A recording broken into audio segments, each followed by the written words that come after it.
नमस्कार दोस्तों, स्वागत है आपके अपने यूट्यूब चैनल आकाश ग्लोबल स्टडीज़ पर।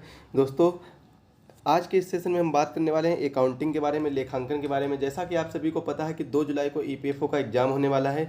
तो 2 जुलाई के एग्ज़ाम को देखते हुए बहुत ही क्रिस्टल क्लियर कॉन्सेप्ट के साथ ही में और प्रीवियस ईयर क्वेश्चन पेपर को देखने के बाद में और एमसीक्यूज़ को देखने के बाद में जो कॉन्सेप्ट वाले क्वेश्चन बन रहे हैं और जो कॉन्सेप्ट बन रहा है उनके सभी की डिटेल वीडियो लेकर आया हूँ। और ये कोशिश करूँगा कि कम से कम समय में आपको पूरी अकाउंटिंग के बारे में जानकारी प्रोवाइड करा दी जाए। अकाउंटिंग में क्या क्या क्वेश्चन आ सकते हैं, कैसे कैसे क्वेश्चन आएंगे, पूरा कंप्लीट कॉन्सेप्ट आपको इस वीडियो में देखने को मिलेगा। तो वीडियो को अंत तक जरूर देखें। चैनल पर जो साथी नए हो चैनल को सब्सक्राइब कर लें और बेल आइकन को प्रेस करें, जिससे वीडियो की लेटेस्ट इन्फॉर्मेशन सबसे पहले पहुंचे आपके पास।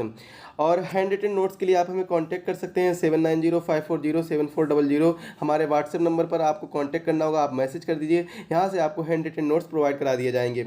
हैंड रिटन नोट्स आपको सभी के प्रोवाइड करा दिए जाएंगे। इससे पहले आपको पता होगा कि सारी क्लासेस हो चुकी हैं, जैसे कि सोशल सिक्योरिटी की क्लास हो चुकी है, इंडस्ट्रियल रिलेशन की क्लास हो चुकी है, इसके बाद में मॉडर्न हिस्ट्री की क्लास कंप्लीट हो चुकी है, मैराथन रही थी ये आपकी, ये सभी आपकी मैराथन क्लास रही थी। एक ही एक क्लास में सारे सब्जेक्ट कवर किए गए हैं। और इंडियन इकोनॉमी की क्लास हो चुकी है, ग्लोबलाइजेशन और डेवलपमेंट की क्लास हो चुकी है। ऐसे सभी क्लासेस हो चुकी हैं, इंपॉर्टेंट टॉपिक हैं जिनसे क्वेश्चन आने की संभावना ज़्यादा से ज़्यादा है। तो उन सभी की क्लासेस हो चुकी हैं। लगभग 70% सिलेबस आपका कवर कर दिया गया है और 70% सिलेबस कवर में आपकी गारंटी से क्वेश्चन यहीं पर फंस जाएंगे।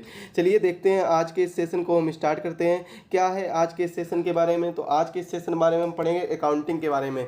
अकाउंटिंग का पहले एक सेशन लग चुका है, तो उस सेशन में हमने कुछ टर्मिनोलॉजी के बारे में सीखा था, अकाउंटिंग के बारे में सीखा था कि क्या क्या अकाउंटिंग होता है। तो अकाउंटिंग में मैंने उसमें क्या सीखा था, उसमें बहुत सी ऐसी चीज़ें सीखी थी।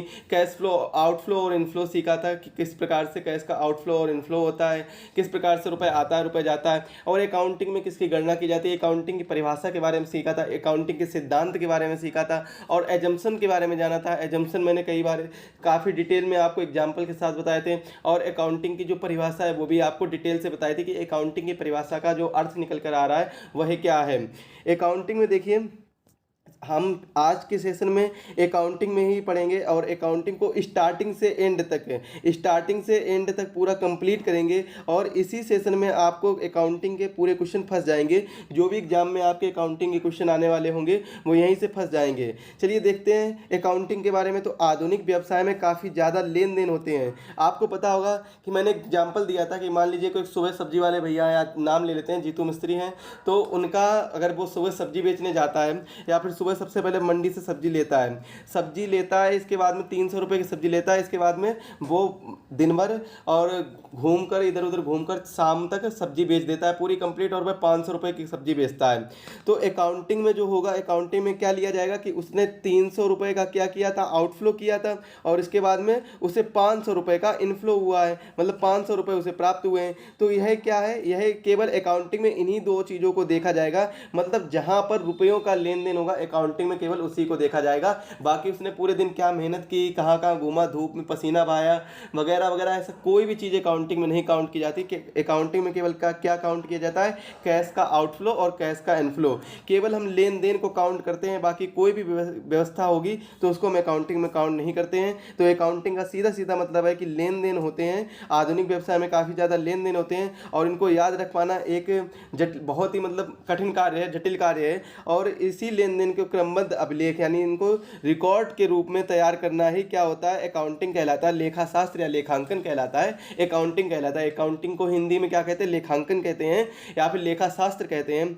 अब लेखांकन यानी अकाउंटिंग दो शब्दों से मिलकर बना है, लेख धन अंकन, लिखने से अंकों से। लेख का मतलब क्या है, लिखने से, और अंकन का मतलब है अंकों से। मतलब क्या है, जहां पर सिर्फ अंकों की गणना की जाती है, मतलब जहां पर सिर्फ मनी की गणना की जाती है। जो भी आपका मनी का आउटफ्लो या इनफ्लो हुआ, जो भी आपको रिसिप्ट हुआ है, जो भी आपका एक्सपेंसेस हुए हैं, उन सभी चीज़ों के बारे में ही गणना की जाती है। बाकी किसी को इसमें इसके अंतर्गत नहीं रखा जाता है। तो ये आप याद रखिएगा। अकाउंटिंग की परिभाषा मैंने पहले से ही डिफाइन कर रखी थी। फिलहाल में जो हमारा आज का सेशन सेशन रहने वाला है अकाउंटिंग से रिलेटेड का, तो ये बहुत इंपॉर्टेंट रहने वाला है। पिछले सेशन को एक बार जरूर देखिए, क्योंकि वहाँ से आपको टर्मिनोलॉजी और प्रिंसिपल और एजम्पशन के बारे में पता चलेगा। हालांकि वो चीज़ें मैं यहाँ पर भी बताऊँगा, लेकिन वहाँ पर आपको अच्छे से समझाया गया होगा। यहाँ पर सिर्फ और सिर्फ ये आपको क्विक रिवीजन के तौर पर ये वीडियो मिल रहा है और इसको बहुत जल्द से जल्द पूरा करने की कोशिश कर रहे हैं। अब लेखांकन की बात करें तो लेखांकन का देखिए क्या है, लेखांकन मौद्रिक लेन देन का लेखा रखता है। किसका रखता है? मौद्रिक लेन देन का। केवल जहां पर मॉनेटरी से रिलेटेड कोई भी बात होती है, रुपयों से रिलेटेड कोई भी बात होती है, उसी चीज का लेन देन का लेखा रखता है। और इसका काम क्या है? वर्गीकृत करना, वर्गीकृत करना, इसके बाद में निष्कर्ष निकालना, इसके बाद में निर्वासन करना, इसके बाद में विश्लेषण करना। लेखांकन की परिभाषा में मैंने आपको बताया था कि मौद्रिक जो भी लेन देन होंगे, मान लीजिए कि आप एक बगल में आपके कोई आसपास कोई एक दुकान है, किराना स्टोर है, किराना स्टोर पर जाकर आप वहाँ पर गए हैं, आपने सामान खरीदा, आपने कुछ रुपए दिए, अगर आपने ज़्यादा रुपए दिए तो आप वो सामान वापस करेगा, तो इस चीज़ का लेखा रखा जाएगा। वो अपनी रिकॉर्ड बुक में, किराना स्टोर वाला रिकॉर्ड बुक में रखेगा। इसके बाद में वो वर्गीकृत करेगा, सभी के एक अलग अलग रिकॉर्ड बनाएगा कि मान लीजिए आप ए पर्सन है या फिर बी पर्सन है, 3 पर्सन ले लेते हैं, ए बी सी 3 पर्सन जा रहे हैं और तीनों पर्सन एक ही दुकान पर जा रहे हैं, तो तीनों को अलग अलग वर्गीकृत रखेगा। एक ए को अलग पेज में रखेगा, बी को अलग पेज में रखेगा, सी को अलग पेज में रखेगा, जिससे आसानी रहेगी कि किसने क्या सामान खरीदा, कौन कितना उधार लेगा, किसका कितना जमा है, किसको कितना उधार दिया है सामान, किससे कितना रुपए लेना है। तो ये सभी चीज़ें क्या है, वर्गीकृत करने के से आसानी हो जाती हैं और इससे निष्कर्ष निकाला जा सकता है कि हम कितना कितना रुपए लेना। आपने देखा होगा कि मंथ के अंत में कई दुकानदार होते हैं जो एकदम अचानक से अपना सर पकड़ के बैठते हैं। वो सोचते हैं अभी हमें इतना वहाँ से लेना है, इतना उस पर्सन से इतना रुपए लेना है, इतना उस पर्सन से लेना है, हमें अपने होलसेलर को इतना रुपए देना है। तो ये सब चीज़ें क्या है, ये सभी निष्कर्ष निकालते हैं। कैसे निकालते हैं? जब कोई रिकॉर्ड करता है, वर्गीकृत लेन देन का रिकॉर्ड रखता है, इसके बाद में उसे वर्गीकृत करता है कि कितना कहाँ से लेना है, इसके बाद में निष्कर्ष निकालता है कि कहाँ से कितना लेना है, कितना देना है और कितना सामान गया, इन सभी का निष्कर्ष निकालता है। इसके बाद में उन सभी चीज़ों का विश्लेषण करता है। लास्ट में अंतिम स्टेज पर पहुँचता है कि किस तरीके से हमें कहाँ पर कितना मेरा प्रॉफिट हुआ, कितना लॉस हुआ, या फिर मैं कितनी मतलब दुकानदारी की, कितनी नहीं की। ये सभी लास्ट में वो सब क्या निकलता है, विश्लेषण करता है। तो ये एक लेखांकन का अर्थ आता है निकल के। हालांकि ये लेखांकन की जो परिभाषा मैंने पहले वीडियो में ही आपको बता दी थी, लेकिन एक बार फिर से मैंने आपको रिवीजन करा दिया है। इसके बाद में अगला जो इंपॉर्टेंट फैक्ट है, देखिए क्या है, आर्थिक घटनाओं को संख्यात्मक रूप देकर इन घटनाओं के आधार पर परिणाम निकालना। देखिए क्या मतलब है कि आपकी जो भी आर्थिक घटनाएं हो रही हैं, आर्थिक घटनाओं से रिलेटेड ये मतलब है कि आप जो एक्सपेंस कर रहे हैं, आपकी जो इनकम हो रही है, आप जो भी एक्सपेंस कर रहे हैं, यानी मतलब जो व्यय कर रहे हैं, जो आपकी आय यानी इनकम हो रही है, तो उन सभी को लेन देन के तौर पर एक आधार पर इनके परिणाम निकालना कि आपने कितना रुपए कहाँ खर्च किया, कितना रुपए कहाँ से कमाया, कहाँ पर खर्च किया। ये सभी अकाउंटिंग के अंतर्गत आता है, क्योंकि अकाउंटिंग की परिभाषा ही क्या कहती है, अकाउंटिंग की परिभाषा ही सीधे सीधे कहती है कि जितने भी मौद्रिक लेन देन होंगे हम केवल उन्हीं को काउंट करेंगे, हम उन्हीं की जर्नल एंट्री पास करेंगे, हम उन्हीं का रोजनामचा करेंगे, बाकी किसी चीज़ का रोजनामचा यानी जर्नल एंट्री पास नहीं करेंगे, मतलब किसी का भी रिकॉर्ड नहीं रखेंगे, केवल और केवल मौद्रिक लेन देन का ही रिकॉर्ड रखेंगे, बाकी किसी का नहीं रखेंगे। तो इसीलिए क्या कहा गया, आर्थिक घटनाओं को संख्यात्मक रूप देकर इन घटनाओं के आधार पर परिणाम निकालना ही क्या है, अकाउंटिंग कहलाता है। लेखांकन के सुव्यवस्थित ज्ञान को क्या कहते हैं, लेखाकर्म या अकाउंटिंग वर्क कहा जाता है। लेखांकन के सुव्यवस्थित ज्ञान को क्या कहा जाता है, लेखाकर्म कहा जाता है। अब अकाउंटिंग की कुछ परिभाषाएं उनको देख लेते हैं। तो बियरमैन और डर्विन के अनुसार क्या है, लेखांकन का अर्थ वित्तीय सूचनाओं की पहचान, आय, लेखा एवं संप्रेषण करना है। R.N. एंथोनी के अनुसार देखिए क्या परिभाषा है, लेखा विधि पद्धति व्यवसाय से संबंधित सूचनाओं को मौद्रिक रूप में एकत्रित करने का, सारांश बनाने, विश्लेषण करने और जानकारी देने का साधन है।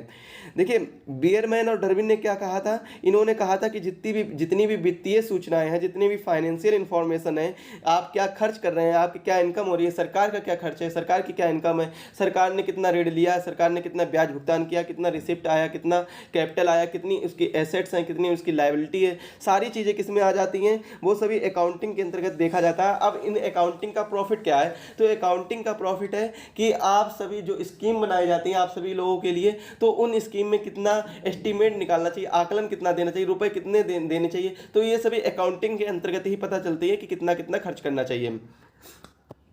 इसके बाद में R.N. एंथोनी ने क्या कहा है, इन्होंने कहा है कि लेखा विधि पद्धति व्यवसाय से संबंधित सूचना, जो भी आप व्यवसाय कर रहे हैं, मान लीजिए कोई भी पर्सन है, एक जीतू मिस्त्री नाम का एक पर्सन है, तो जीतू मिस्त्री ये नाम काफ़ी चलता है, तो इसका जो पर्सन है तो इससे संबंधित कोई भी सूचना है, तो ये व्यवसाय कर रहा है, तो इससे इसके व्यवसाय से संबंधित, इसका व्यवसाय क्या है, मिस्त्री, मिस्त्री है मतलब कोई ना कोई मैकेनिकगिरी कर रहा है, गाड़ी से करता होगा या फिर कुछ भी करता होगा, तो ये क्या है, इसके व्यवसाय में जो भी सूचना होगी, यह कितना गाड़ी को सही करने के लिए कितना सामान ला रहा है, गाड़ी सही करके कितना रुपए कमा रहा है, और इसके बाद में इसका किराया कितना जा रहा है, इसके एसेट्स क्या क्या है, इसकी लायबिलिटी क्या क्या है, इसके मतलब कितना इसको किराया देना पड़ रहा है, और कितना इसको बिजली बिल देना पड़ रहा है, मतलब सारी चीज़ें, जितने कितना मशीनरी पर खर्च हो रहा है, कितना जो वर्कर्स रखे हुए उन पर खर्च हो रहा है, तो इन सभी चीज़ों का लेखा जोखा ही अकाउंटिंग के अंतर्गत आता है। अब इनको क्या है, एक सारांश बनाया जाता है, मतलब सारी चीज़ें तो नहीं देखी जाएंगी। अब ऐसा तो है नहीं कि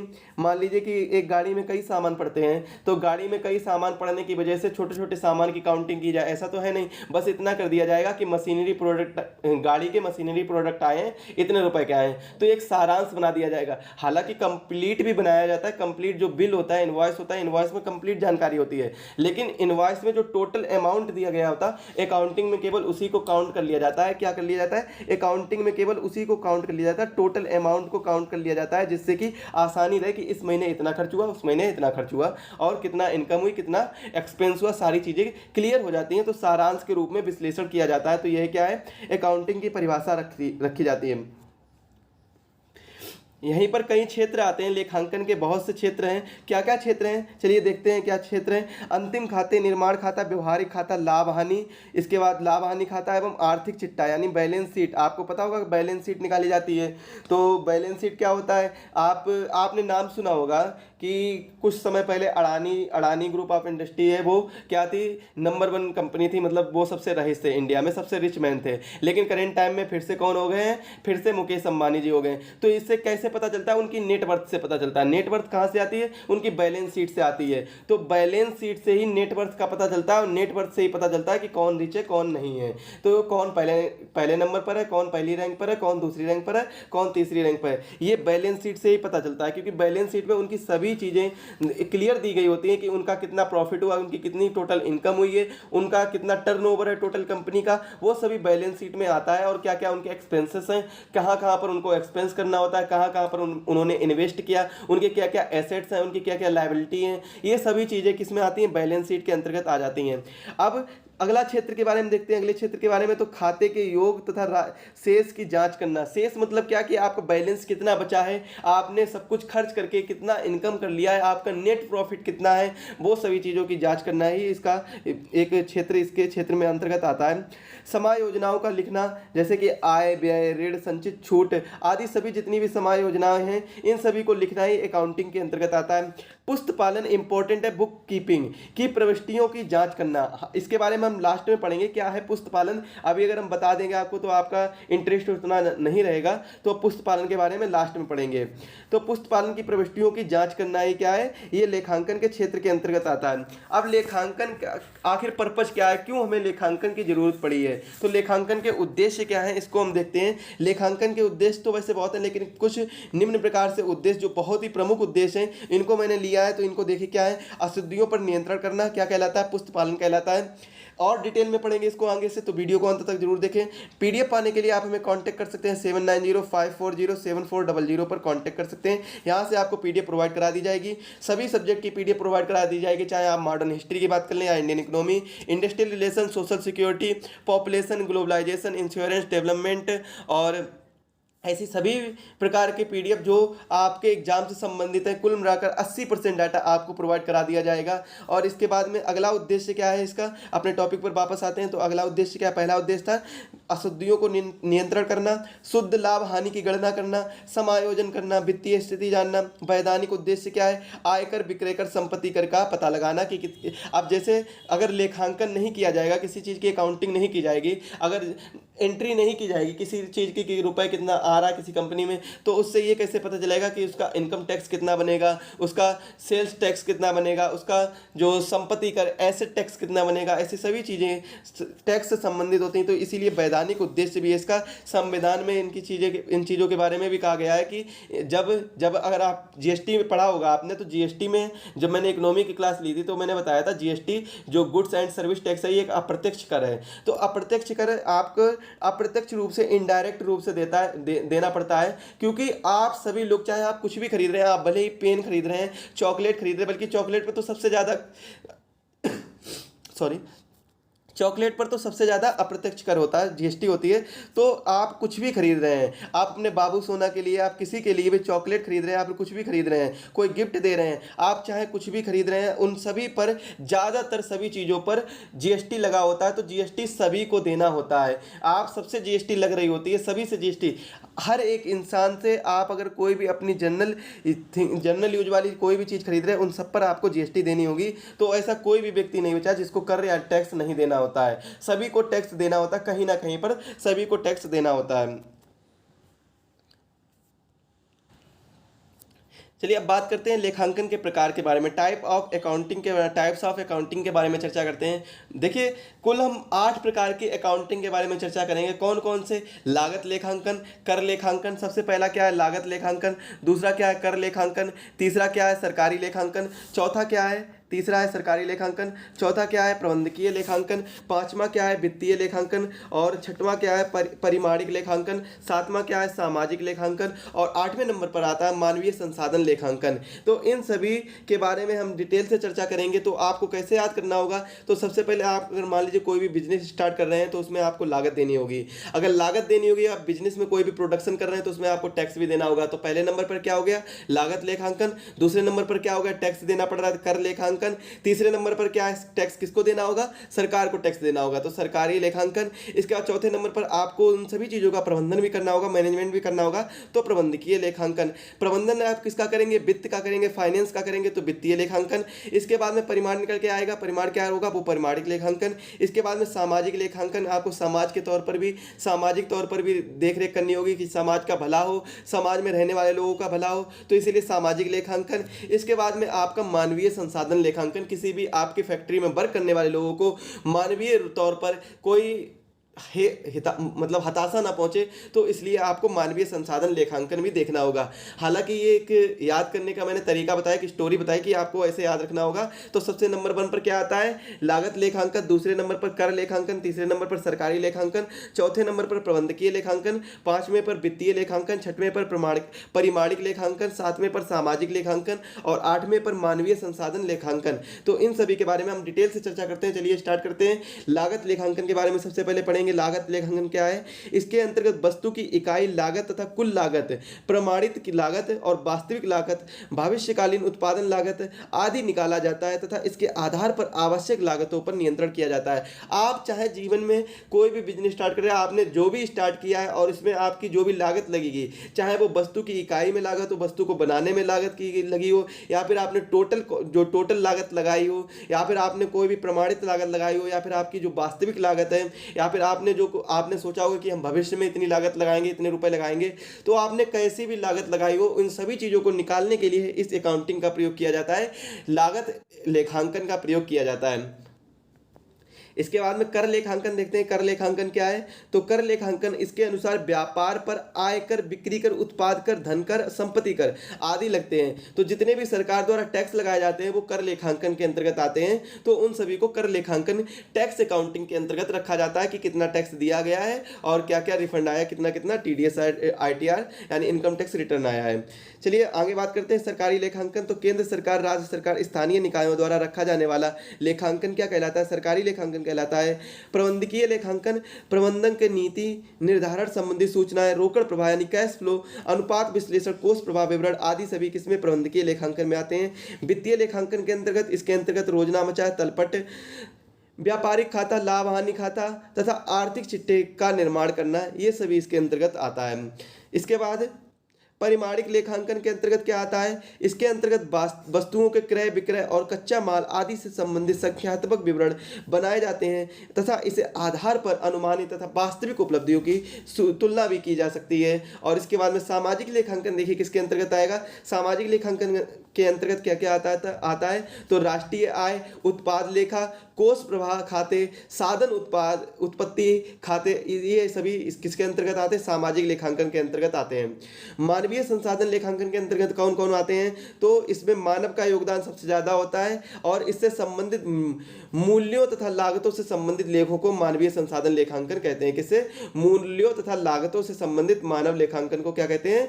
मानवीय संसाधन लेखांकन कहते हैं। अब लेखांकन की प्रणाली या विधियां के बारे में देखते हैं। तो लेखांकन की प्रणाली या विधियां कितनी है? तो 5 प्रकार की विधियों के बारे में हम चर्चा करेंगे। कौन कौन सी 5 प्रकार विधियां? पहली कौन सी है?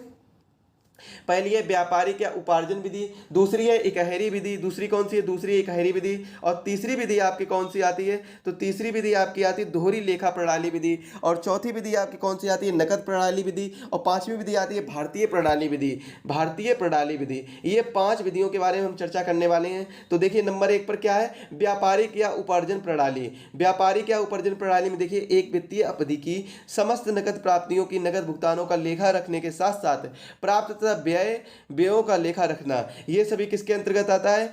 व्यापारिक या उपार्जन प्रणाली के अंतर्गत आता है। इसके बाद में इकहरी लेखा प्रणाली के अंतर्गत देखिए क्या आता है? व्यावसायिक लेन देन 2 खातों में किया जाता है। इसमें कुछ का एक खाते में व कुछ लेखा नहीं किया जाता। कुछ का एक खाते में किया जाता है लेकिन कुछ का एक लेखा नहीं किया जाता है। और अपूर्ण बही खाता प्रणाली कहा जाता है। इसे क्या कहा जाता है? अपूर्ण बही खाता, क्योंकि एक का लेखा किया जा रहा है और कुछ का लेखा छोड़ दिया जा रहा है। कुछ की अकाउंटिंग की जा रही है लेकिन कुछ की अकाउंटिंग छोड़ दी जा रही है, तो इसीलिए क्या कहा जाता है? अपूर्ण बही खाता प्रणाली। इकहरी लेखा प्रणाली को क्या कहा जाता है? अपूर्ण बही खाता प्रणाली भी कहा जाता है। दोहरी लेखा प्रणाली को देखते हैं क्या है? वैज्ञानिक व तकनीकी रूप से संगठित प्रत्येक लेन देन के 2 पक्ष होते हैं। बड़े व्यापारिक संस्थानों द्वारा प्रयोग किया जाता है। किसके द्वारा प्रयोग किया जाता है? बड़े व्यापारिक संस्थानों द्वारा प्रयोग किया जाता है। नकद प्रणाली के बारे में देखते हैं। तो नकद प्रणाली क्या है? रोकड़ बही यानी कैश बुक से लेन देन किया जाता है। वर्ष के अंत प्राप्ति और भुगतान आय व्यय आर्थिक चिट्ठा बनाया जाता है। आर्थिक चिट्ठा मतलब बैलेंस शीट बनाई जाती है।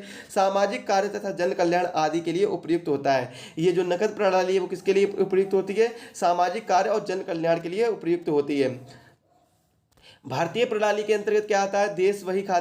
देसी वही खाता या महाजनी खाता प्रणाली के नाम से भी इसे जाना जाता है। इसके अंतर्गत कच्ची और पक्की रोकड़ वही तथा अन्य सहायक बहियां रखी जाती हैं और इस प्रणाली के प्रयोग में भारत की विभिन्न भाषाओं का प्रयोग किया जाता है। भारत की विभिन्न भाषाओं का प्रयोग किया जाता है। लेखांकन का समीकरण क्या है? तो जो भी संपत्तियां होंगी और इसके बाद में दायित्व प्लस पूंजी यानी asset equal to liability plus capital, ये इसका समीकरण माना जाता है। इसके बाद में लेखांकन के लाभ देखिए क्या दिए गए हैं। लेखांकन के लाभ हैं व्यापार की वास्तविक स्थिति का पता चलना, ऋण लेन देन में सहायता, इसके बाद में कर निर्धारण में सहायता और तुलनात्मक अध्ययन में सहायक होता है। अशुद्धियों को शुद्ध करने में सहायक होता है। साझेदारी की स्थिति में खाता सहायक होता है। दिवालिया घोषित होने के निर्णय में सहायक होता है। इसके बाद में लेखांकन जानकारी अनुमानों के आधार पर होती है, इसलिए अनुमानों में अशुद्धियों की संभावना रहती है। लेखांकन प्रणाली लचीली होनी चाहिए ताकि परिस्थितियों के अनुकूल उसमें परिवर्तन किया जा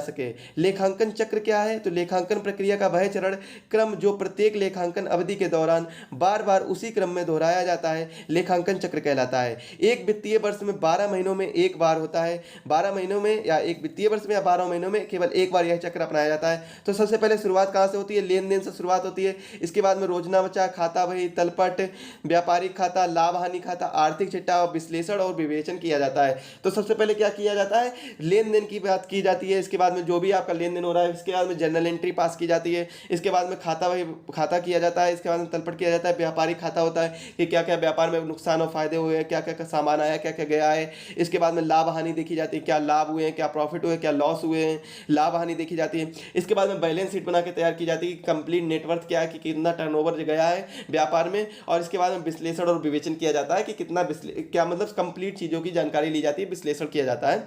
तो ये सभी किसके अंतर्गत आते हैं? एक ये वित्तीय वर्ष की साइकिल होती है, लेखांकन चक्र होता है, तो उसके अंतर्गत आता है। तो सबसे पहले हम एक एक के बारे में डिटेल से जानते हैं। सबसे पहले हम जानेंगे लेन देन के बारे में। तो देखिए लेन देन में क्या है, लेन देन के साथ लेखांकन चक्र प्रारंभ होता है जिसमें एक बही खाता होता है और यह एक विक्रेता की बिक्री, धन वापसी, भुगतान आदि हो सकते हैं। इसमें क्या क्या होते हैं, विक्रेता की बिक्री होती है, धन वापसी होती है, भुगतान आदि हो सकता है। इसके बाद में रोजनामचा, देखिए क्या होता है रोजनामचा, लेने का देने का रिकॉर्ड, जो भी लेन देन का रिकॉर्ड है वो रोजनामचा कहलाता है, रोजनामचा में किया जाता है। रोजनामचा में क्या किया जाता है, लेने देने का रिकॉर्ड रोजनामचा में किया जाता है। और यह प्रविष्टियों एक चालान की प्राप्ति, बिक्री की मंदता और बिक्री की मान्यता, मान्यता अन्य घटनाओं पर आधारित होती है, अन्य घटनाओं पर आधारित होती है रोजनामचा। लेन देन क्या होता है, भुगतान, धन वापसी, बिक्री, विक्रेता की बिक्री, इन सभी चीज़ों को लेन देन में रखा जाता है। और चालान की प्राप्ति, बिक्री की मान्यता और जितनी भी अन्य घटनाएं हैं वो सभी रोजनामचा में रखा जाता है। रोजनामचा में क्या होता है, रिकॉर्ड होता है, डेली रिकॉर्ड रखा जाता है। खाता वही, देखिए खाता वही में क्या रखा जाता है, एक बार में लेन देन को जनरल प्रविष्टि यानी एंट्री के रूप में दर्ज किया जाता है, उसे सामान्य खाता वही के में पोस्ट किया जाता है। सामान्य खाता वही द्वारा लेखांकन की गतिविधियों को नियंत्रित किया जा सकता है। तलपट क्या होता है, तो सामान्य खाता वही में खोले गए समस्त खातों को, जैसे डेबिट हो गया, क्रेडिट हो गया, बैलेंस हो गया, इन सभी की सूची को तलपट कहते हैं। तलपट किसे कहते हैं, डेबिट, क्रेडिट और बैलेंस। आपने कितना निकाला है, कितना ऋण लिया है, आपने कितना जमा किया है और आपका कितना बचा हुआ है, वो सभी किस में आते हैं, तलपट के अंतर्गत आते हैं। डेबिट, क्रेडिट और बैलेंस तलपट के अंतर्गत आते हैं। व्यापारिक खाता में देखिए क्या आता है, आय विवरण संबंधित एक व्यापारिक खाता तैयार किया जाता है, तो व्यापारिक खाता में यही सब आता है। लाभ हानि खाता में क्या आ जाता है, इस अवस्था में व्यापार तथा लाभ हानि खाता तैयार किया जाता है जिससे लेखांकन अवधि का लाभ या हानि ज्ञात हो जाता है। इसी में पता चलता है कि कितना लाभ हुआ, कितनी हानि हुई। आर्थिक चिट्ठा, बैलेंस शीट में अवधि के अंत में प्रविष्टियों का समायोजन करना जो समय के साथ किए गए सुधार की आर्थिक चिट्ठा यानी बैलेंस शीट पर दर्शाया जाता है। विश्लेषण और विवेचन में देखिए क्या आता है, लेखांकन चक्र की अंतिम अवस्था में व्यवसाय की वित्तीय स्थिति ज्ञात करने के लिए, स्थिति विवरण पता लगाने के लिए और स्थिति विवरण बनाया जाता है इसमें, और उसका विश्लेषण और विवेचन किया जाता है कि आपकी कंपनी कहाँ पर किस रैंक पर स्टैंड कर रही है। अब हम बात करते हैं, जो मैंने स्टार्टिंग में बात की थी, पुस्तपालन की बात करते हैं। पुस्तपालन यानी बुक कीपिंग क्या होता है, तो पुस्तपालन एक ऐसी पद्धति है जिसमें व्यावसायिक लेन देन, भंडारण, रिकॉर्डिंग को उचित बहियों में रखना होता है। पुस्तपालन की क्रिया ही लेखांकन का आधार माना जाता है और इसे बही खाता भी कहते हैं। आधुनिक पुस्तपालन के जन्मदाता कौन है, तो लूका पैसियोली आधुनिक पुस्तपालन के जन्मदाता हैं। और प्रारंभिक इकाई, रोजनामचा की प्रारंभिक इकाई होती है पुस्तपालन। पुस्तपालन क्या होता है, रोजनामचा जनरल एंट्री की प्रारंभिक इकाई होती है। और लूकस पासियोली की एक बुक है, बहुत ही इंपॉर्टेंट बुक है, क्वेश्चन भी पूछा जाता है और 2017 में क्वेश्चन पूछा भी गया था बुक से संबंधित। तो आधुनिक पुस्तपालन के जन्मदाता कौन है, आपको ये याद रखना होगा, साथ में इनकी बुक भी याद रख लीजिए। पार्टिकुलरिस दी कंप्यूटेस्ट एट स्क्रिप्टर्स, तो ये इनकी बुक है। इसके बाद में इनका एक इंपॉर्टेंट फैक्ट देख लेते हैं। इसका कार्य यह सुनिश्चित करना है कि प्रत्येक लेन देन, चाहे बिक्री हो या खरीद हो, इस पर दर्ज किया जाना चाहिए, किस पर, पुस्तपालन पर दर्ज किया जाना चाहिए। अब इसके बाद में कुछ अकाउंटिंग के जो पुस्तपालन है इनकी परिभाषाओं के बारे में देख लेते हैं। तो J.R. बॉटली बॉय के अनुसार देखते हैं, बॉटली बॉय के अनुसार क्या है, पुस्तपालन व्यापारिक लेन देन की वहियों के समूह में लिखने की कला है, समूह में लिखने की कला है। A.H.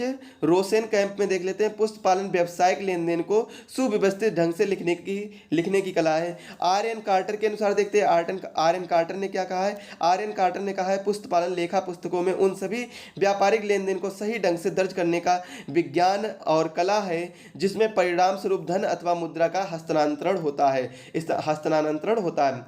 पुस्तपालन बहियों की प्रकृति पर निर्भर करता है, किस पर निर्भर करता है, बहियों की प्रकृति पर निर्भर करता है। पुस्तपालन की प्रणाली क्या है, एकल लेख प्रणाली, दोहरा लेख प्रणाली, भारतीय लेख प्रणाली, ये पुस्तपालन की प्रणाली है। एकल लेख जिसे अपूर्ण भी कहते हैं, और दोहरा लेख प्रणाली और भारतीय लेख प्रणाली है। डबल एंट्री सिस्टम क्या होता है, तो डबल एंट्री सिस्टम किसने, लूकस पासियोली इसके जन्मदाता है डबल एंट्री सिस्टम के। इनकी जो बुक है जो मैंने पहले ही बताई थी, और इसके बाद में यहीं से लिया गया। सबसे लोकप्रिय होता है बैंक, बीमा कंपनी, पूंजी कंपनी, निगम इत्यादि। ये सभी क्या होता है, ये सभी डबल एंट्री सिस्टम के आधार पर काम करते हैं। पुस्तपालन का कार्य क्षेत्र देखिए, प्रक्रिया देखिए, प्रारंभिक लेखों की पुस्तकों में प्रविष्टि करना, इसके अंतर्गत क्रय वही, विक्रय वही, विक्रय वापसी वही और प्राप्य विक्रय वही, देय विक्रय वही तथा मुख्य रोजनामचा सम्मिलित होते हैं। उद्देश्य इसका क्या है, लाभ हानि का ज्ञान होना, पूंजी का ज्ञान, संपत्तियों और दायित्वों का ज्ञान, आर्थिक स्थिति की जानकारी, कर का ज्ञान, भविष्य की नीति निर्धारण, ये सभी इसके उद्देश्य पुस्तपालन। पुस्तकालन व लेखांकन में अंतर देखिए क्या है, बहुत ही शॉर्ट में हम डिटेल में बताएंगे आपको क्या है पुस्तपालन और लेखांकन में अंतर। तो प्रारंभ में लेन देन से होकर बही के निर्माण पर अंत होता है और पुस्तपालन की समाप्ति पर लेखांकन होता है। लेखांकन क्या है, पुस्तपालन की समाप्ति पर, जब पुस्तपालन समाप्ति हो जाती है तब लेखांकन होता है। पुस्तपालन क्या होता है, स्टार्टिंग से ही स्टार्ट हो जाता है, प्रारंभ में ही स्टार्ट हो जाता है और जो भी डेली रिकॉर्ड किए जाते हैं वो सभी पुस्तपालन के अंतर्गत आते हैं। और जब ये सभी रिकॉर्ड हो जाते हैं इसके बाद में जो होता है वो लेखांकन होता है, अकाउंटिंग होती है। पुस्तपालन के बाद में अकाउंटिंग की जाती है। व्यवहार के दिनों में लिखे जाते हैं, मतलब डेली के काम में लिखे जाते हैं, और कार्य निश्चित अवधि के बाद लिखे जाते हैं। जब कोई कार्य है वो निश्चित अवधि में पूरा हो जाए तो उसके बाद में इसकी जानकारी दी जाती है। लेखांकन के उत्तरदायी नहीं होते हैं, लेकिन पुस्तपालन के उत्तरदायी लेखांकन भी नहीं होता है। लेन देन की प्रारंभिक अवस्था होती है और लेखे करने की बाद की अवस्था क्रिया कहलाती है। भूल सुधार की क्रिया नहीं है और यह भूल सुधार की क्रिया। लेखांकन में भूल सुधार हो सकती है लेकिन इसमें भूल सुधार नहीं हो सकती है। खाता बही के योग के आधार पर नाम या जमा शेष निकलता है और शेषों की जांच करने पर तलपट बनाना होता है।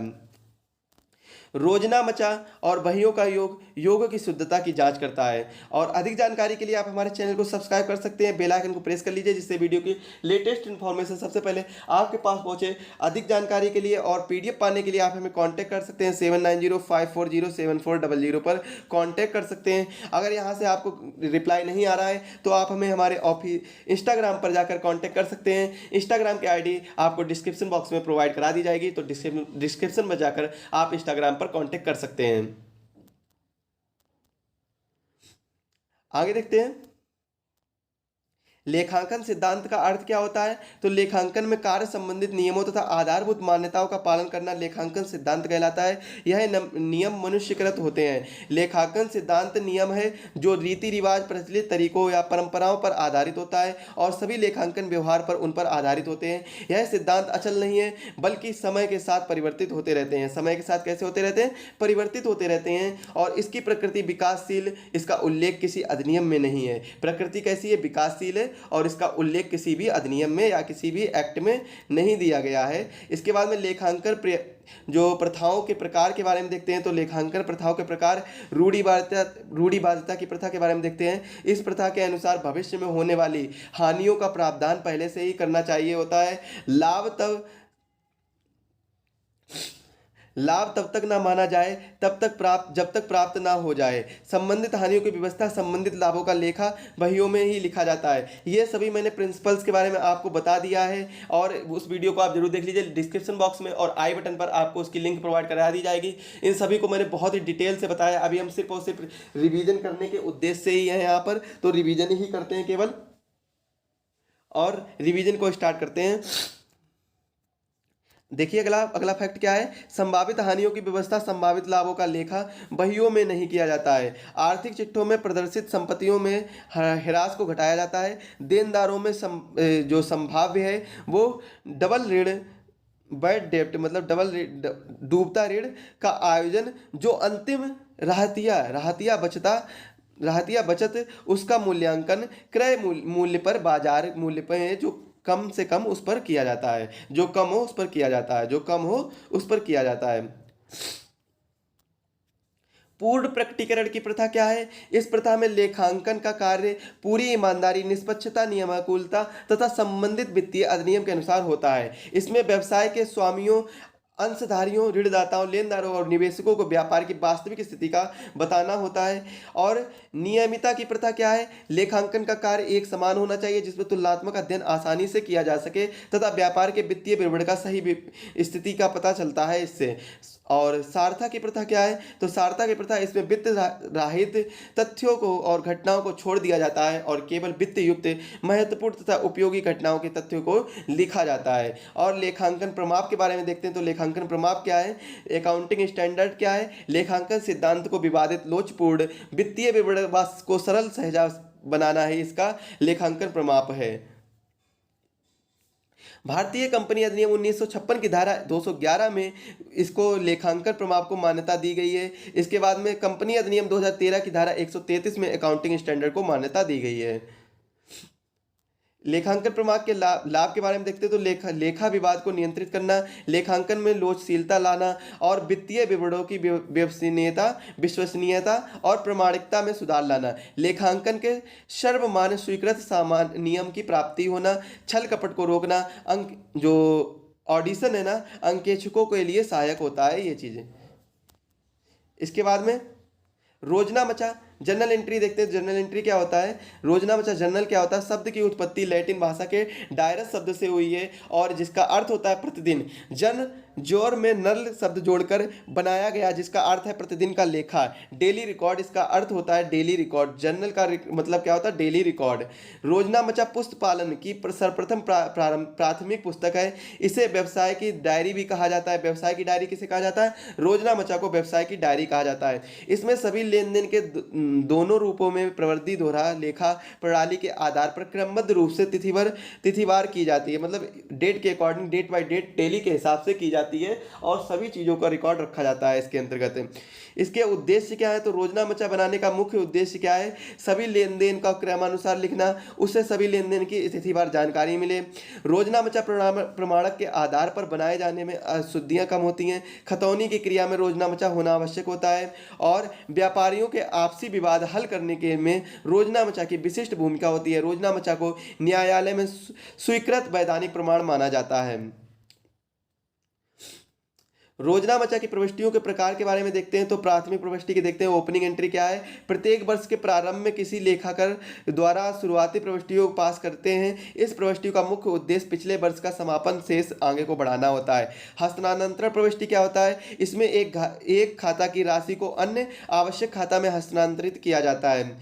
इसके बाद में समापन प्रविष्टि क्या होता है, अंतिम प्रविष्टि वर्ष के अंत में पारित की जाती है और यह उन स्थायी खातों को बंद करने की प्रक्रिया है जिसमें शेष धनराशि होती है। ऐसे खातों में शेष धनराशि का लाभ एवं हानि होते हैं स्थानांतरित कर दिया जाता है। सुधार की प्रविष्टियां क्या होती हैं, तो यह मौलिक प्रविष्टियों की पुस्तक में कुछ सुधारने हेतु की जाती है। इसके बाद में समायोजन प्रविष्टि देखते हैं तो यह एंट्री खातों की पुस्तकों के बंद होने के बाद प्रविष्टि है। इसके माध्यम से संपत्ति और दायित्वों को उसके वास्तविक मूल्यों पर अभिलेखित किया जाता है तथा आगमन और व्यय के बीच में मिलान किया जाता है। इसके बाद में जो अगली प्रविष्टि आती है वो आती है उभय पक्ष मिश्रित प्रविष्टि। इसमें प्रविष्टियों को दो या दो से अधिक पंक्तियां संभावित होती हैं और यह प्रायः जटिल लेन देन अथवा एक साथ अनेक लेन देन का रिकॉर्ड के लिए उपयोग किया जाता है। एक साथ कई रिकॉर्ड होते हैं तो क्या किया जाता है, उभय पक्ष या मिश्रित प्रविष्टि का उपयोग किया जाता है। इसके बाद में अगर आपको इसकी पीडीएफ चाहिए तो आप हमें कांटेक्ट कर सकते हैं हमारे व्हाट्सएप नंबर पर 790540 पर कांटेक्ट कर सकते हैं। यहाँ से आपको सारी चीज़ों की जानकारी दे दी जाएगी। इसके बाद में हम खाता के बारे में जानते हैं, अकाउंट के बारे में जानते हैं। तो अकाउंट क्या होता है, खाता किसी व्यक्ति फर्म संपत्ति आय व्यक्ति की लिखित वर्णन ही खाता कहलाता है। लेन देन के दो पक्ष होते हैं, नाम पक्ष जो बाईं तरफ होता है, जमा पक्ष जो कि दाएं तरफ होता है। डेबिट यानी मतलब नाम पक्ष और जमा पक्ष क्रेडिट यानी जो कि होता है दाएं तरफ है। अकाउंट को संक्षेप में एसी लिखते हैं, अकाउंट लिखते हैं। आपको पता होना चाहिए अकाउंट को क्या लिखते हैं, संक्षेप में ऐसे लिखते हैं। कई बार क्वेश्चन में पूछ लिया जाता है।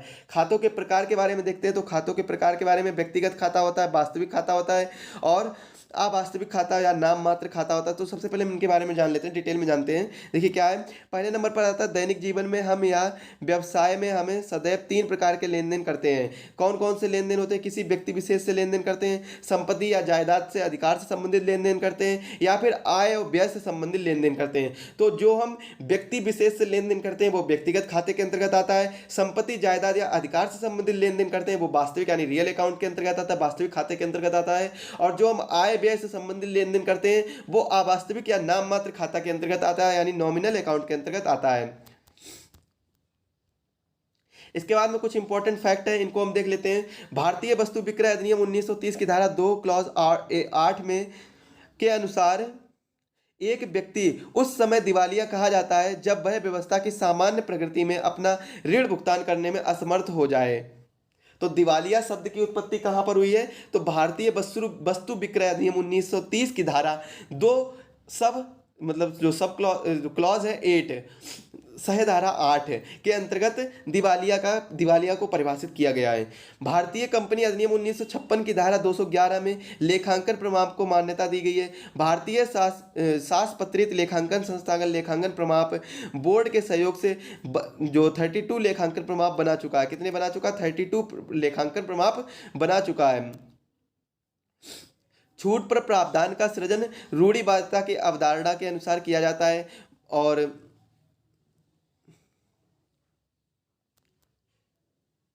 इसके बाद में अगला पॉइंट देखिए, भारतीय कंपनी अधिनियम 1956 की धारा 210 ए क्लॉज 1 में अंतर्गत लेखांकन प्रमाप को परिभाषित किया गया है। लेखांकन प्रमाप को कहाँ परिभाषित किया गया है? 210 ए क्लॉज ए 1 में परिभाषित किया गया है। जो international accounting standard committee IASC का गठन कब हुआ था? 29 जून 1977 को इसका गठन हुआ था, इंटरनेशनल अकाउंटिंग स्टैंडर्ड कमेटी। तो ये आपको इंपॉर्टेंट फैक्ट है, इसको आप याद करना होगा। और पेटेंट राइट खाता वास्तविक खाता का उदाहरण है। पेटेंट राइट खाता वास्तविक खाता का उदाहरण है। नाम मात्र खाता व्यापार में आय और प्राप्तियों का जमा शेष बनाता है। सहायक बहियों में खाता वही में प्रविष्टियों को ले जाने की प्रक्रिया भी क्या कहलाती? खतौनी कहलाती है। खाता बही से किए गए सभी खातों के शब्दों का विवरण को तलपट कहते हैं और खाता बही की जांच करता है तलपट। रोजनामचा एक मौलिक बही खाता है जिसमें व्यावसायिक लेन देन का सबसे प्रारंभिक लेखा जोखा होता है और व्यापारिक वृद्धा रोजनामचा लेखा के लिए नहीं किया जा सकता है। और रोकड़ बही यानी कैश फ्लो खाता बही होता है। इसके बाद में तलपट अंक गणितीय शुद्धता सृजित करता है। इसके बाद में एक बार हम और रिवीजन करते हैं तो रोजनामचा के नियम के बारे में जानते हैं। तो रोजनामचा के नियम हैं जो परंपरागत मत हैं इनके अनुसार, और आधुनिक मत मॉडर्न अप्रोच और ट्रेडिशनल अप्रोच के बारे में जानते हैं। तो ट्रेडिशनल अप्रोच के बारे में देखते हैं। व्यक्तिगत खाता पाने वाले का नाम होता है और जमा देने वाले को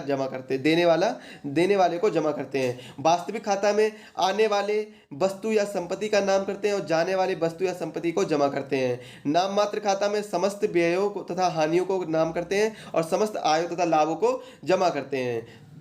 इसके बाद में अगर मॉडर्न अप्रोच में देखते हैं तो मॉडर्न अप्रोच में क्या है? खाता के प्रकार, नाम और जमा। तो संपत्ति खाता में बढ़ता है जमा, नाम और जमा घटता है। दायित्व खाता में लायबिलिटीज अकाउंट में घटता है और बढ़ता है, जमा बढ़ता है। पूंजीगत खाता में कैपिटल अकाउंट में नाम घटता है और जमा बढ़ता है। इसके बाद राजस्व खाता में घटता है और बढ़ता है ये, और व्यय खाता में नाम बढ़ता है और यह घटता है। तो देखिए, जहाँ पर नाम बढ़ेगा वहाँ पर वो घटेगा, नाम बढ़ेगा तो जमा घटेगा।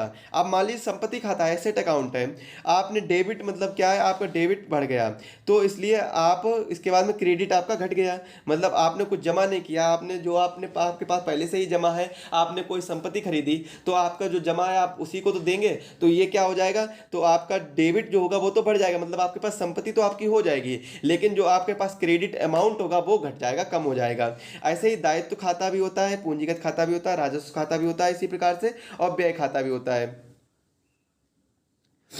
इसके बाद में लेखांकन के बारे में जान लेते हैं। लेखांकन में सबसे पहले कार्य के बारे में देखते हैं। तो लेखांकन के कार्य क्या है? रचनात्मक कार्य, अभिलेखक कार्य, सामाजिक कार्य, परीक्षात्मक कार्य, प्रबंधकीय कार्य, व्याख्यात्मक कार्य, सूचनात्मक कार्य और वैधानिक कार्य, ये सभी लेखांकन के कार्य हैं। लेखांकन का अर्थ क्या होता है? यह एक व्यावसायिक भाषा जिसका मौद्रिक लेन देन करना, वर्गीकृत करना, निष्कर्ष निकालना, विश्लेषण और निर्वाचन करना तथा वार्षिक घटनाओं को संख्यात्मक रूप देकर इन घटनाओं के आधार पर परिणाम की गणना करना ही इसका अर्थ होता है लेखांकन। लेखांकन के प्रकार की बात करें तो लागत लेखांकन, कर लेखांकन, सरकारी लेखांकन, प्रबंधकीय लेखांकन, मानवीय संसाधन लेखांकन, वित्तीय लेखांकन और प्रमाणिक लेखांकन और सामाजिक लेखांकन, ये कुल 8 प्रकार के लेखांकन होते हैं जो मैंने इसके बारे में पहले से ही डिटेल में आपको बता चुका हूं, बस अभी रिवीजन कर रहे हैं। अगर लेखांकन की प्रकृति की बात करें तो लेखांकन एवं पेशा, लेखांकन एवं नीति, निर्धारित शक्ति, लेखांकन एक बौद्धिक विषय, लेखांकन एक और सामाजिक शक्ति, ये सभी लेखांकन की प्रकृति के अंतर्गत आते हैं। लेखांकन की प्रणाली के अंतर्गत कौन कौन आता है? तो व्यापारिक प्रणाली, उपार्जन प्रणाली, इकहरा लेखा प्रणाली, दोहरा लेखा प्रणाली, नकद प्रणाली और भारतीय प्रणाली, ये 5 प्रणाली ये किसके अंतर्गत? लेखांकन की प्रणाली के अंतर्गत आती हैं। लेखांकन के लाभ क्या है? साझेदारी में सहायक होता है, व्यापार में उचित मूल्यांकन करता है, ऋण लेने में सहायक होता है, कर निर्धारण में सहायक होता है, तुलनात्मक अध्ययन में सहायक होता है, अशुद्धियों को दूर करने में सहायक होता है। क्षेत्र क्या क्या है इसका लेखांकन का? खाता निर्माण तथा अंतिम खाते का निर्माण करता है, खाता के योग तथा शेष की जांच करता है, समायोजना को लिखता है, पुस्तपालन की प्रविष्टियों की जांच करता है, भूल सुधार के लेख करना होता है और अंतिम खातों का विश्लेषण विश्लेषण करना तथा निष्कर्ष निकालना होता है। और इसके उद्देश्य की अगर बात करें तो उद्देश्य अशुद्धियों पर नियंत्रण, शुद्ध लाभ हानि की गणना, समायोजन करना और वित्तीय स्थिति की जानकारी आदि सभी चीजें प्रदान करता है। अन्य महत्वपूर्ण तथ्य देखते हैं क्या है। आधुनिक पुस्तपालन मॉडर्न बुक कीपिंग के जन्मदाता कौन है। प्रसिद्ध गणितज्ञ और दर्शन शास्त्री लूका पेसियोली को माना जाता है, ये मैंने पहले ही आपको बताया है। इसके बाद में डी कंप्यूटिस्ट एट और जो इनकी बुक है स्क्रिप्चर्स, ये पुस्तपालन की पहली पुस्तक है जिसे वेनिस इटली से 1494 में लूका पेसियोली द्वारा प्रकाशित किया गया था। स्मिथ और एसबर्न के अनुसार लेखांकन आर्थिक क्रियाओं के परिणामों को संप्रेषित करने का एक साधन होता है। बजट उपविधि में वित्तीय वर्ष का बजट, वित्तीय वर्ष में बजट वर्तमान आंकड़ों की तुलना और भावी वर्ष का बजट सम्मिलित होता है।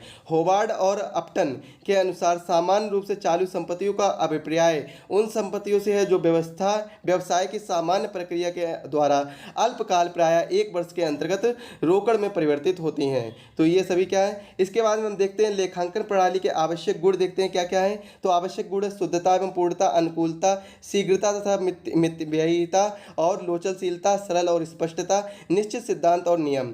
पुस्तपालन का क्षेत्र प्रारंभिक लेखों की पुस्तकों में खतौनी करना, खातों का योग करना व शेष प्रारंभिक लेखों की पुस्तकों की प्रविष्टिकरण करना।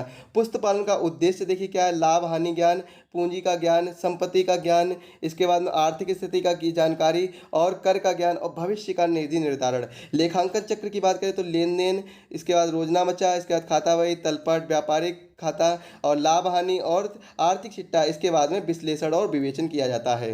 ये लेखांकन चक्र के अंतर्गत आता है। इसके बाद में पुस्तपालन की बात करते हैं तो पुस्तपालन क्या होता है देखिए।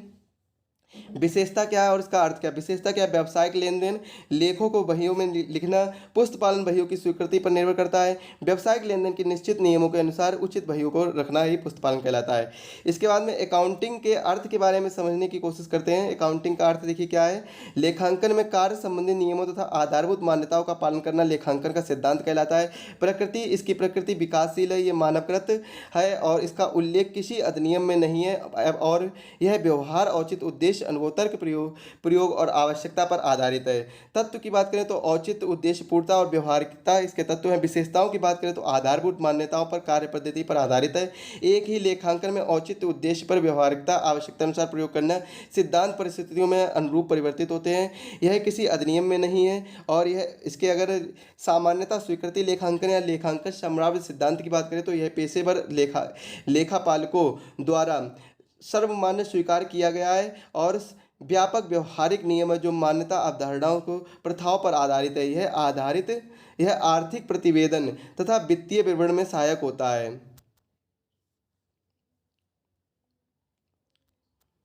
लेखांकन प्रथा की बात करें तो लेखांकन कार्य परिपाटी और पारंपरिक प्रथाओं पर आधारित होता है जो निरंतर लंबे समय से चली आ रही होती हैं। लेखांकन उनका पालन और अनुसरण करते हैं जिसमें लेखांकन प्रथा कहते हैं। लेखांकन प्रमाप क्या क्या है। तो लेखांकन प्रमाप क्या क्या है, परिभाषा देख लेते हैं। लेखांकन सिद्धांतों के अनुरूप निर्मित निर्देशांकों, लेखांकन नियम, नीतियों और व्यवहारों का लेखांकन प्रमाप कहते हैं। लाभ क्या क्या है। लेखा व्यवहारों के विवाद कम करना, लेखांकन में लोचशीलता लाना, विश्वसनीयता और प्रामाणिकता में सुधार, छल कपट रोकना।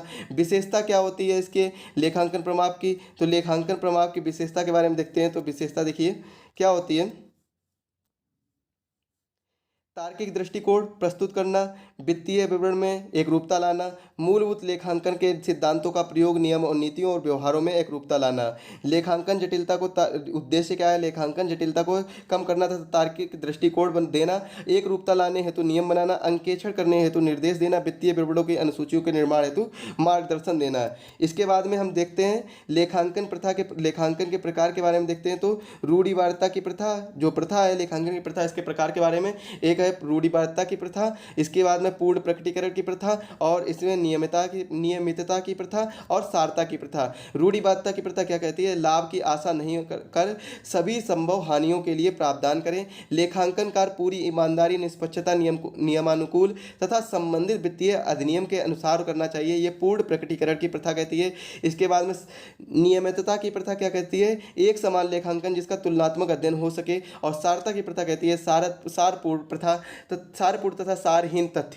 ये सभी क्या है लेखांकन लेखांकन की प्रथा के अंतर्गत आते हैं। अब हम बात करते हैं रोजना मचा। तो रोजना मचा देखिए क्या है, इसका अर्थ क्या होता है। अर्थ होता है यह व्यावसायिक अभिलेख है और जिसमें मूल रूप से व्यापारिक व्यवसाय व्यवहारों को लेखा किया जाता है और सभी व्यवहारों को संगठित रूप से तिथि के क्रम में एक स्थान से प्रस्तुत किया जाता है। उद्देश्य इसका क्या है, सभी लेन देन को नियमानुसार क्रमानुसार लिखना, रोजना मचा के आधार पर बनाकर प्रमाणक के तौर पर प्रयोग करना, खतौनी के लिए आवश्यक व्यापारी के मध्य आपसी विवाद हल करना। और प्रविष्टियों के प्रकार क्या क्या हो सकते हैं, लेन देन पर आधारित साधारण प्रविष्टि, संयुक्त प्रविष्टि। प्रविष्टियों के प्रकार लेखांकन के आधार पर क्या क्या है, प्रारंभिक, हस्तांतरण, अंतिम, समायोजन, उभय पक्ष है। इसके बाद में इसके नियम क्या क्या है, खाता के प्रकार, नाम और जमा, खाता संपत्ति खाता, दायित्व खाता, पूंजीगत खाता, व्यय खाता। अगर नाम है तो संपत्ति खाता में बढ़ेगा और जमा में घटेगा, दायित्व खाता है तो घटेगा और बढ़ेगा जमा में, और पूंजी खाता में नाम में घटता है और जमा में बढ़ता है, व्यय खाता में नाम बढ़ता है और जमा घटता है। तो ये सभी क्या अकाउंटिंग है। और अकाउंटिंग का वीडियो बस आज इतना ही रखते हैं, जिसमें आज मैंने कंप्लीट अकाउंटिंग को कवर किया है। और अगर आपको इसकी पीडीएफ चाहिए तो आप हमें कांटेक्ट कर सकते हैं, 7905407400 पर कांटेक्ट कर सकते हैं। और ऐसे सभी वीडियो पाने के लिए, कंप्लीट मैराथन वीडियो पाने के लिए, कंप्लीट सिलेबस के वीडियो पाने के लिए आप हमारे चैनल को सब्सक्राइब कर सकते हैं और बेल आइकन को प्रेस कर सकते हैं, जिससे वीडियो की लेटेस्ट नोटिफिकेशन सबसे पहले आपके पास पहुंचे। इसके बाद में आप इस नंबर पर कांटेक्ट करके यहाँ से आप पीडीएफ को प्राप्त कर सकते हैं। आप व्हाट्सएप करिए, व्हाट्सएप में इस नंबर को कांटेक्ट करिए, यहाँ से आप जल्दी से जल्दी पीडीएफ प्राप्त करिए। और बाकी सभी पीडीएफ आपको यहीं पर प्रोवाइड करा दी जाएंगी। और इसके साथ ही साथ में आपको पता होगा कि मैराथन वीडियो हम आपके लिए लेकर आते रहते हैं, और जैसे ही एग्जाम के करीब पहुँचेंगे तुरंत ही आपका करेंट अफेयर्स का भी वीडियो बहुत जल्द मिल जाएगा और कंप्यूटर का भी वीडियो बहुत जल्द आपको प्रोवाइड करा दिया जाएगा। चलिए आज के सेशन में बस इतना ही रखते हैं। आज के सेशन में जो मैंने कुछ 50 मिनट आपसे बातचीत की, आपसे जो अकाउंटिंग के बारे में डिस्कस किया, इन सभी को अगर आपको समझ में आया है और अच्छा लगा है तो वीडियो को लाइक कर दीजिए। चैनल पर नए हो चैनल को सब्सक्राइब कर लीजिए। मिलते हैं अगले वीडियो में, तब तक के लिए सभी को धन्यवाद। सभी लोग स्वस्थ रहें, मस्त रहें और बिंदास अपने पेपर की तैयारी करते रहें और एग्जाम अच्छे से देने जाएं और एग्जाम में बहुत ही अच्छे से एग्जाम दें और अच्छे से पास होकर भी आए। अच्छे क्वेश्चन, सारे क्वेश्चन अटेम्प्ट ना करने की कोशिश करके जितने पता हो उतने ही क्वेश्चन अटेम्प्ट करने की कोशिश करें और ज़्यादा से ज़्यादा क्वेश्चन को सॉल्व करने की कोशिश करें। और क्वेश्चन के जो स्टेटमेंट वाले क्वेश्चन है उनको, स्टेटमेंट को बहुत ही कायदे से पढ़ें और देखें उसमें क्या क्या दिया गया है और कैसी कैसी बात कही गई है। तो उन सभी स्टेटमेंट को कायदे से पढ़ना होगा। और वो स्टेटमेंट कोई अन्य स्टेटमेंट नहीं होते, जो भी फैक्चुअल डाटा होता है वही स्टेटमेंट होते हैं। बस आपको डाटा पता होना चाहिए। तो डाटा पता होने के लिए आपको ज़्यादा से ज़्यादा तैयारी करनी होगी। आप सभी मैराथन वीडियो देखिए, उसमें आपको सभी फैक्चुअल डाटा प्रोवाइड कराया गया है। मिलते हैं अगले वीडियो के लिए, सभी लोग मिलते हैं अगले वीडियो में। तब तक के लिए सभी को धन्यवाद। सभी लोग स्वस्थ रहें, मस्त रहें।